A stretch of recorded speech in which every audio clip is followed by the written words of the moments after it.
Shalom, selamat malam adik-adik. Senang sekali kita bisa berjumpa kembali di dalam Horas, Home Online Renungan Anak Sekolah Minggu. Sebelum kita merenungkan firman Tuhan, marilah kita siapkan hati dan pikiran kita. Kita tundukkan kepala, kita berdoa.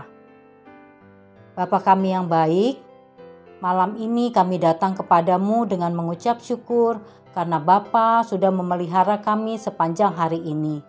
Sebentar lagi kami akan mendengarkan dan merenungkan firman-Mu. Tolonglah kami supaya kami bisa mengerti maksud dari renungan yang akan kami dengar. Di dalam nama Tuhan Yesus kami berdoa. Amin. Adik-adik, judul renungan malam ini adalah mengucap syukur dalam segala hal.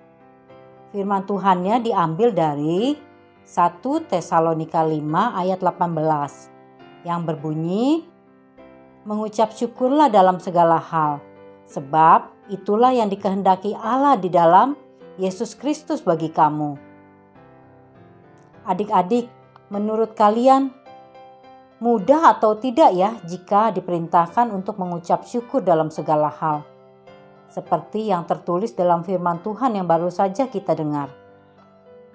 Mengucap syukur dalam setiap hal. Artinya baik di dalam keadaan suka maupun di dalam keadaan duka. Kita terus harus mengucap syukur. Ketika kita mengalami sukacita, tentunya mengucap syukur bukan hal yang sulit ya. Misalnya, kita mendapat hadiah atau mendapat nilai bagus, kita akan mudah mengucap syukur. Puji Tuhan atau terima kasih Tuhan.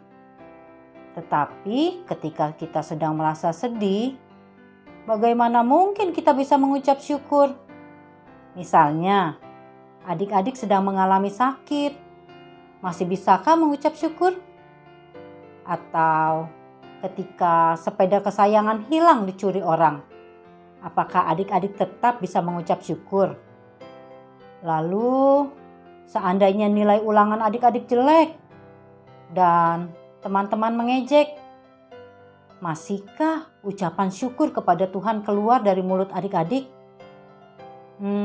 Rasanya sulit sekali ya. Tetapi malam ini kita akan belajar dari seorang tokoh Alkitab yang selalu bersyukur kepada Tuhan.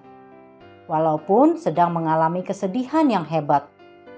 Hartanya habis, anak-anaknya semua meninggal, dan badannya terkena penyakit gatal yang parah. Adik-adik pasti sudah mengenal tokoh yang bernama Ayub. Ayub adalah seorang laki-laki dari tanah Uz. Ayub hidup sangat saleh. Dia hidup takut akan Tuhan, selalu menjauhi hal-hal yang tidak disukai Tuhan. Selain memiliki 10 anak, Ayub memiliki begitu banyak ternak. Ayub adalah orang yang kaya raya. Suatu hari iblis berjalan-jalan mengelilingi seluruh alam. Lalu ia bertemu dengan Tuhan. Tuhan bertanya kepada iblis, "Iblis, kau dari mana?" Lalu iblis menjawab, "Saya habis menjelajah dunia." Lalu Tuhan bertanya kembali kepada iblis, "Iblis, pernahkah kamu melihat seseorang di dunia ini yang hidupnya saleh seperti hambaku Ayub ini?" Jawab iblis, "Tuhan, tentulah Ayub hidup saleh dan takut akan Tuhan. Karena Tuhan kan memberikan kekayaan kepada Ayub begitu banyak. Mana mungkin dia berbuat jahat kepada Tuhan? Tapi coba kalau Tuhan ambil semua kekayaannya, pasti Ayub akan mengutuki Tuhan." Jawab Tuhan, "Segala yang ada padanya ada dalam kuasamu, tetapi jangan kau ulurkan tanganmu terhadap dia." Adik-adik, sekalipun Tuhan mengizinkan iblis mencobai Ayub, tetapi Tuhan sangat mengasihi Ayub. Setelah itu, iblis meninggalkan Tuhan dan menemui Ayub. Apa yang terjadi terhadap Ayub? Ayub mengalami banyak kejadian yang sangat menyedihkan. Ternaknya habis dirampas ketika sedang digembalakan. Dan ada juga yang terbakar petir sehingga semua ternak mati. Tidak berhenti sampai di situ. Ketika anak-anak Ayub sedang berpesta, datanglah angin ribut dari seberang padang gurun. Rumah itu dilandanya dan roboh, menimpa semua anak-anak Ayub sehingga meninggal.